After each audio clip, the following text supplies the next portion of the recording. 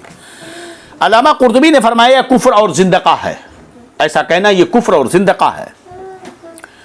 یہ ضروریات دین ہے کہ اللہ عز و جل کی سنت یہی ہے کہ وہ اپنے بندوں کو جملہ احکام بواسطے انبیاء پہنچاتا ہے، بغیر نبی کے واسطے کہ اللہ عز و جل کوئی حکم نازل نہیں کرتا۔ آج تک کوئی بھی حکم شرع جو نافذ ہوگا وہ نبی کے واسطے سے ہوگا، ڈائریکٹلی کسی پر حکم شرع نہیں۔ اگر وہ دعویٰ کرتا ہے تو اس پر عمل نہیں ہوگا، اس پر اجماع امت ہے۔ لہذا کوئی جاہل صوفی آ کر کہہ رہے ہم تو اللہ والے ہیں، ہم کو کیا ضرورت ہے مدرسے کی دین کی، ہم ڈائریکٹ ہم کو اللہ کا حکم ہوتا ہے، معاذ اللہ استغفر اللہ۔ اور آج کل تو بالکل طوفان بدتمیزی پیدا ہوئی، جس کو دیکھو وہ خواب دیکھ لیتا اپنے پیر کے بارے میں، اپنے مذہب، اپنے طریقے کے بارے میں، اپنے عمل کے بارے میں، لوگوں میں خود کو مشہور و مقبول کرنے کے لیے آئے دن وہ کوئی نہ کوئی خواب بیان کرتا ہے۔ یہ بہت بڑی گمراہی کا دور شروع ہو چکا ہے، اللہ بچائے۔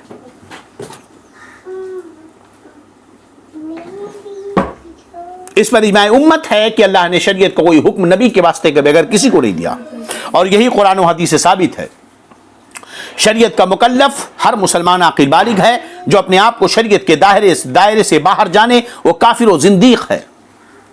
لہذا یہ جو جاہل صوفیہ کہتے ہیں شریعت تو یہ علماء کے لیے، ظاہر بھی علماء کے لیے، عرفا کے لیے، معرفتی کے لیے، صوفیہ کے لیے شریعت کی ضرورت نہیں ہے، وہ گمراہ ہیں۔ وہ کہتے ہیں ہم تو اللہ تک پہنچ چکے، ہم کو کیا ضرورت ہے؟ وہ پہنچے ہیں مگر شیطان تک پہنچے، اللہ تک نہیں پہنچے۔ کسی کے باطنی علوم، اگر کسی کا علم باطن اگر شریعت کے مطابق ہے تو مقبول ہے، اور اگر اس کا باطن علم شریعت کے خلاف ہے تو مردود ہے۔ اور 10 انگوٹھیاں پہننا یہ شریعت کے خلاف، نمازیں نہ پڑھنا شریعت کے خلاف، لہذا ایسے لوگ پیر اور صوفی نہیں ہو سکتے۔ الہ آدی حضرت خضر نے جو کچھ کیا وہ شریعت، ظاہر شریعت کے خلاف نہیں، سوائے بچے کے قتل کے۔ بھئی کشتی کا تختہ اکھاڑ دینا کون سا شریعت کے خلاف ہے؟ یا دیوار اگر گر رہی تھی سیدھی کرنا شریعت کے کیا خلاف ہے؟ بچے کا قتل کرنا یہ بظاہر ہماری شریعت کے خلاف ہے، مگر علماء نے فرمایا کہ ہو سکتا ہے حضرت خضر کی شریعت میں اس کی اجازت رہی ہو، اگر نہ بھی ہو تو بہرحال نبی تھے، اور نبی پر من جانب اللہ کے احکام اترتے ہیں، اور ان کا خواب بھی وہی ہوتا ہے اور الہام بھی وہی ہوتی ہے۔ اس لیے ان سے اپنے کفریات پر، اپنے الہاد و زندقہ پر استدلال کرنا یہ غلط استدلال ہے، یہ ان کا استدلال صحیح نہیں۔ غوث اعظم رضی اللہ عنہ فرماتے ہیں درست العلم حتی صرت قطبا ونلت السعد من مولا الموالی، پہلے میں نے علم دین سیکھا، پھر میں قطب بنا ہوں۔ تو میرا تو قطبیت کوئی جاہل دعویٰ کرے یہ بہت بعید ہے۔ جاہل کبھی ولی بن نہیں سکتا، جاہل کبھی ولی قطب نہیں بن سکتا ہے، اس کے لیے علم ضروری ہے۔ اب یہاں پر کچھ لوگ اپنے جاہل لوگوں کو کسی مقام پر پہنچانے کے لیے سوالات داغتے ہیں۔ یاد رہے کہ اللہ تبارک و تعالی جو کچھ علم عطا فرماتا ہے وہبی طور پر یا القاء فرما کر کے، وہ علم شریعت کے خلاف نہیں ہوتے جنہیں دیتا ہے، مگر کچھ نہ کچھ تو رمق ایسے نہیں کہ یہ ہوا کہ وہ علم میں جد و جہد کرتے ہیں اور من جانب اللہ تبارک و تعالی انہیں مقام علمی عطا فرماتا ہے۔ یہ نہیں کہ کوئی جاہل اٹھ کر بیٹھ جائے، جبہ امامہ پہن لے، امیر پیر بن جائے اور اس کے بعد کہے مجھے وحی ہوئی، مجھے الہام ہوا ہے، مجھے وہ بھی علم عطا کیا گیا ہے۔ کچھ تو اس کی طرف سے جد و جہد ہو طلب علم کی طرف، ورنہ حدیث کی فضیلت کا مطلب کیا ہوگا کہ علم حاصل کرو، تو جب بیٹھ کر گھر میں الہام کے ذریعہ علم حاصل ہوا تو علم حاصل کرو کا مطلب کیا ہوا؟ کہاں گئے؟ پوری دنیا کیا پاگل ہے جو مدارس کا قیام کرتی ہے؟ ہاں، جو لوگ طلب علم کی طرف کوشش کرتے ہیں یا ان کے ارد گرد ایسے لوگ ہوتے ہیں جو انہیں علوم سکھاتے ہیں، تو اللہ تبارک و تعالیٰ انہیں کچھ لوگوں کو تھوڑی سی محنت میں بہت کچھ عطا فرماتا ہے، یہ اس کا فضل ہوتا ہے۔ ذالک فضل اللہ یؤتی من یشاء، جیسے سیدی اعلیٰ حضرت امام محمد رضا خان علیہ رحمت و رضوان محدث بریلوی علماء فرماتے ہیں کہ ان سے پہلے 200 سال اور اب تک ان جیسا کوئی عالم پیدا نہیں ہوا۔ تحقیق اور ریسرچ آج تک جاری ہے، 400 علوم سے زائد پر امام احمد رضا محدث بریلوی کو اللہ تعالیٰ نے مہارت تامہ عطا فرمائی تھی۔ تو ایسا نہیں کہ بس ایسے ہی آ گیا تھا، بلکہ امام احمد رضا نے کوشش کی، اس کی طرف توجہ دی، محنت کی، اور اللہ تبارک و تعالیٰ نے انہیں اس علم میں انہیں ملکہ عطا فرما دیا۔ مدرسے میں نہیں گئے تھے، اس کا یہ مطلب نہیں ہوتا، کسی ادارے کے فارغ نہیں تھے، فراغت کی سند نہیں تھی، اس کا یہ مطلب نہیں۔ امام احمد رضا اپنے والد ماجد سے آپ نے سیکھا، وہاں کے علماء سے سیکھا، اگرچہ اس وقت مدارس کا وجود نہیں تھا۔ یہ خانوادے اعلیٰ حضرت کی خصوصیت رہی، یہ ان کی شان رہی ہے۔ اعلیٰ حضرت نے اپنے والد ماجد سے اور 2-4 علماء سے آپ نے تعلیم حاصل کی، مگر اللہ نے وہ علم عطا فرمایا تھا، ذہن دیا تھا، قوت حافظہ دیا تھا کہ آپ کتاب کو تھوڑا سا پڑھتے تھے، پوری کتاب کا مضمون آپ کے ذہن میں آ جاتا تھا۔ اب یہ جاہل قسم کے لوگ اعتراض کریں گے، اگر جو لوگ علم سے واقف ہیں تو وہ یہ جانتے ہیں کہ جتنی کتابیں لکھی گئیں ان میں پہلے مقدمہ لکھا جاتا ہے۔ مقدمہ ہوتا کیا ہے؟ مقدمے میں پوری کتاب کا نچوڑ ہوتا ہے۔ اگر کوئی پڑھانے والا ہو اور پڑھنے والا ہو صرف مقدمہ 2 ورق کا پڑھا دے تو پوری کتاب اسی مقدمے میں آ جاتی ہے۔ برات استحلال کے لیے کچھ باتیں عبارتیں ہوتی ہیں، ایک چیپٹر ہوتا ہے، علم کا موضوع، علم کی تعریف، علم کی غرض و غایت، یہ مقدمے میں بیان کی جاتی ہے، کتنے فصل ہیں، کس کس باب میں ہیں۔ تو اگر پڑھانے والا صرف مقدمہ ہی پڑھا دے تو پوری کتاب کو اسے پڑھا دیتا ہے، اور اگر سمجھنے والا ہے تو اسی میں پوری کتاب کو سمجھ لیتا ہے۔ تو لیکن ایسا بہت کم ہوتا ہے، اللہ جسے عطا فرما دے۔ یہ عظمت اللہ نے اعلیٰ حضرت کو عطا فرمائی تھی کہ والد ماجد ہر کتاب کو تھوڑا تھوڑا پڑھاتے تھے، بقیہ کتاب اعلیٰ حضرت خود پڑھ لیتے تھے، اور ایسا پڑھتے تھے کہ خود والد ماجد کہتے تھے کہ امن میاں آپ مجھ سے پڑھتے ہو یا مجھے پڑھاتے ہو؟ کہ والد ماجد جہاں کتاب پر اعتراض کرتے تھے کہ مصنف نے یہاں جو لکھا یہاں یہ اعتراض ہو رہا ہے، اعلیٰ حضرت اس اعتراض کا ایسا جواب دیتے کہ مصنف کی عبارت کی ایسی وضاحت فرماتے کہ مسئلہ وہیں حل ہو جاتا اور والد ماجد کا اعتراض ختم ہو جاتا۔ ایک رات میں جو ہے ایک عبارت پر اعلیٰ حضرت مطالعہ کر رہے تھے، جو ہے تھوڑا سا پڑھا دیا والد ماجد نے، اب آگے آپ خود مطالعہ کر رہے ہیں۔ ایک عبارت میں پہنچے جہاں والد ماجد نے حاشیے پر اعتراض کیا تھا، اعلیٰ حضرت رات کے 1-2 بج رہے تھے، مطالعہ کرتے ہوئے ایسا حل کیا اس کا کہ اعتراض ختم ہو گیا اور زور سے آپ کی تالی بج گئی ہاتھ سے، خوشی میں گھر بھر سب اٹھ گئے، بھاگے آئے، والد ماجد کیا ہوا؟ کہنے لگے ابا حضور آپ نے مصنف پر یہ اعتراض کیا، رائٹر پہ، یہ اس کا جواب ہے، میں نے ایسا حل کر دیا کہ آپ کا اعتراض ہی نہیں پڑتا ہے۔ والد ماجد نے کہا امن میاں، یعنی اعلیٰ حضرت کو پیار سے امن میاں کہتے تھے، مجھ سے پڑھتے ہو یا پڑھاتے ہو؟ اب ان کے اعلیٰ حضرت وہ علم کا پہاڑ جو پوری دنیا کو جس نے تفقہ سکھایا، اپنے دور میں علم سکھایا، انہی کے شہزادے حجت الاسلام ہیں، انہی کے شہزادے حضرت مفتی اعظم ہند ہیں۔ اعلیٰ حضرت پڑھاتے بھی تھے، پلاتے بھی تھے، انہی کے در سے پڑھے ہوئے صدر الشریعہ ہوئے، پھر مفتی اعظم ہند کے بعد مفسر قرآن تاج الشریعہ ہوئے، اور تاج الشریعہ اس ذات کا نام تھا جن سے علمی سندیں پورا عالم لے رہا تھا، تو ان کا بیٹا اسجد میاں، اسے سند کی کیا ضرورت ہے؟ جس تاج الشریعہ سے پورا عالم سندیں لیتا تھا، ملک شام کے فقہا محدثین سندیں لیتے تھے، ملک دمشق کے علماء محدثین سندیں لیتے تھے، ملک عراق کے علماء محدثین سندیں لیتے تھے، عراق مصر جیسی عظیم یونیورسٹی الجامعۃ الازہر کے بڑے بڑے محدثین آ کر کے سندیں لیتے تھے۔ تو انہی کا بیٹا تو قائد ملت ہے، انہی کا شہزادہ تو حضرت رضا خان ہے. بھی علم کے گہوارے میں رہنے والے شخص کو یہ جاہل کیا جانے کہ براتے استحلال کہتے ہیں کسے کہتے ہیں, کتابوں کے مقدمہ کسے کہتے ہیں. اسی مقدمے میں ساری کتابوں کے باب رکھے ہوئے ہیں. تاج الشریعہ مقدم شہزادے کو پڑھاتے گئے. مچھلی کے بچے کو تیرنا نہیں سکھایا جاتا. اصل میں جو لوگ ان چیزوں سے جاہل ہوتے ہیں, لہذا اس سے کوئی جاہل اپنے اوپر استدلال کرے کہ وہ نہیں پڑھے کیسے قائد ملت ہو گئے, وہ نہیں پڑھے تو کیسے یہ ہو گئے. میاں تم کہاں اور وہ کہاں؟ تمہارے ارد گرد کون لوگ ہیں؟ تم خود انگوٹھا چھاپ اور تمہارے ارد گرد رہنے والے تمہارے باپ دادا انگوٹھا چھاپ. قائد ملت تاج الشریعہ مفتی اعظم ہند وہ تھے جن کے آبا و اجداد علم نہیں علم کا پہاڑ تھے, بلکہ یہ کہیے کہ وہ مجسم علم تھے, وہ عالم نہیں, وہ مجسم علم تھے. وہ امام احمد رضا محدث بریلوی بھی نے اپنی زندگی میں جتنی تحریریں اور کتابیں لکھ دی پوری دنیا مل کر کے اب اس وقت نہیں لکھ سکتی ہے.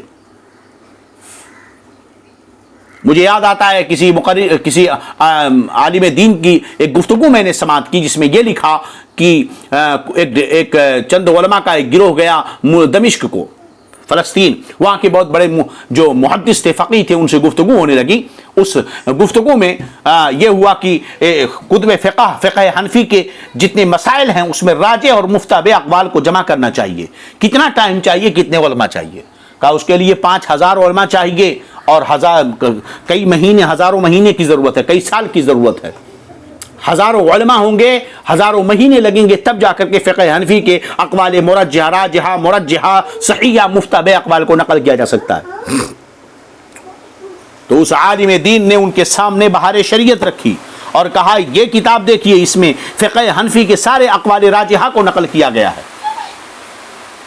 تو کہنے لگے کس نے, کتنے علماء نے لکھا؟ کہا صرف ایک عالم نے لکھا جس کا نام صدر الشریعہ ابوالعلا حکیم امجد علی ہے, یہ اعلیٰ حضرت کے خلیفہ ہیں. ایسے علم کے سمندروں کے بیچ میں ان سے اپنے یہ جاہل لوگ مقابلہ کریں, موازنہ کروائیں خود کا. لا حول ولا قوت الا باللہ. تو یاد رہے ان جاہلوں کی دلیلوں کے چکر میں مت آئیں. اللہ تبارک و تعالی ہماری حفاظت فرمائے. ایمان و عقیدے کی وقت زیادہ ہوا, اللہ سب کو سلامت رکھے, برکتوں سے نوازے. استغفر اللہ رب من کل ذنب واتوب الیہ. اشہد ان لا الہ الا اللہ واشہد ان محمدا عبدہ ورسولہ. السلام علیکم ورحمۃ اللہ تعالی وبرکاتہ.